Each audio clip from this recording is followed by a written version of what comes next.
Hello everybody and welcome back to another Subnautica video. And today I'm going to be showing you guys how to get crystalline sulfur in Subnautica. So I'm just going to get right into it.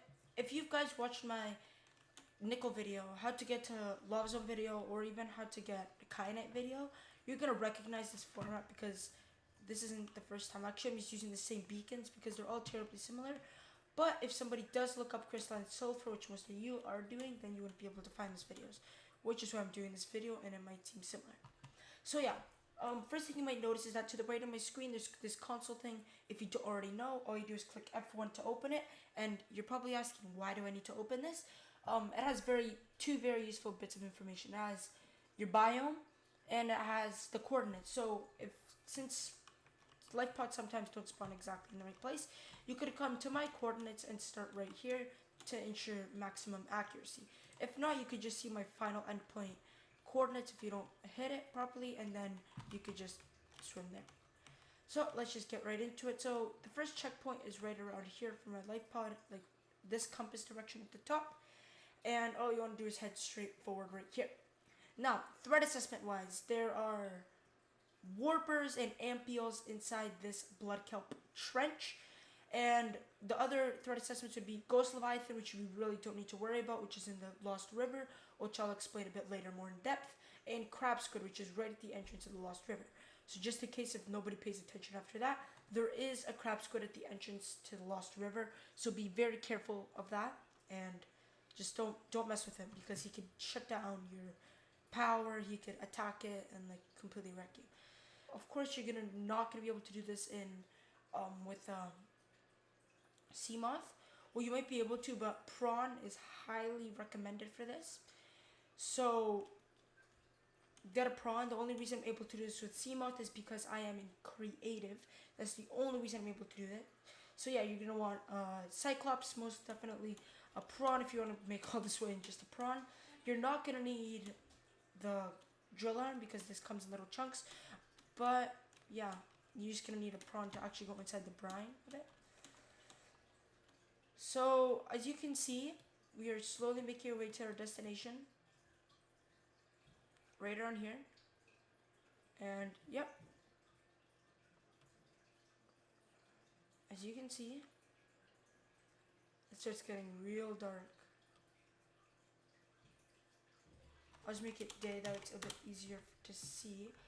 But if we head right down here, you could see this trench.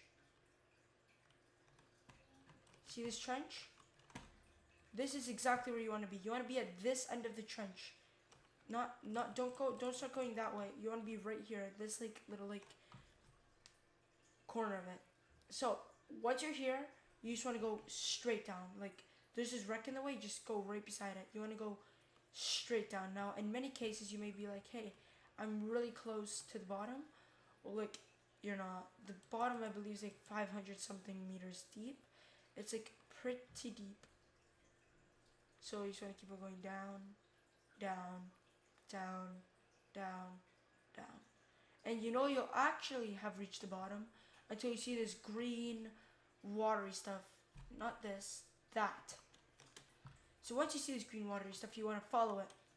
And if you don't already know, this is the entrance to the Lost River. So as you can see, puddles and puddles get more and more consistent, and eventually a little river forms.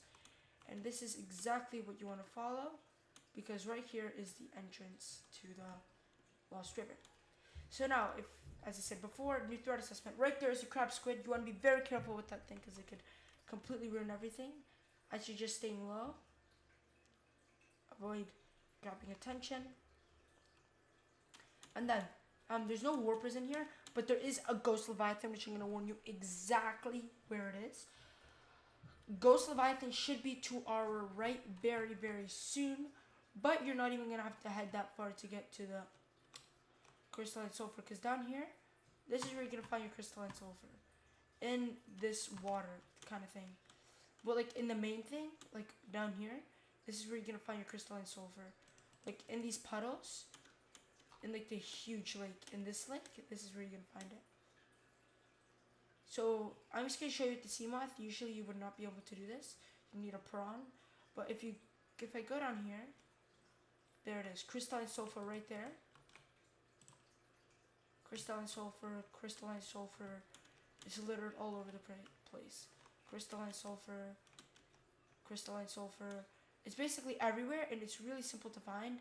But once again, there is Ghost Leviathan to our right, which you should, right there it is. You want to be very careful. I'll go near it, and you'll see exactly what happens. I don't know if it'll attack me because I'm in creative, so it might not be hostile towards me, but it looks pretty sick up until it realizes. Here, come here, Ghost Leviathan. Up until it sees you. Look, that's what it does. Okay, you see? That's why you don't want to get near it. And it can literally almost one-shot anything. So, you always want to avoid Ghost Leviathans. But yeah, this is how you fight Crystalline Sulfur in Subnautica. If you enjoyed, please leave a like. And if you did not enjoy, please leave a dislike. But not just a dislike, also a comment. That way I know how to fix this video, make it better, and improve it. To make the best Subnautica experience for both you and make the video better for you too. So, yep, hopefully you enjoyed and this helped, and thank you so much for watching, and see you all next video.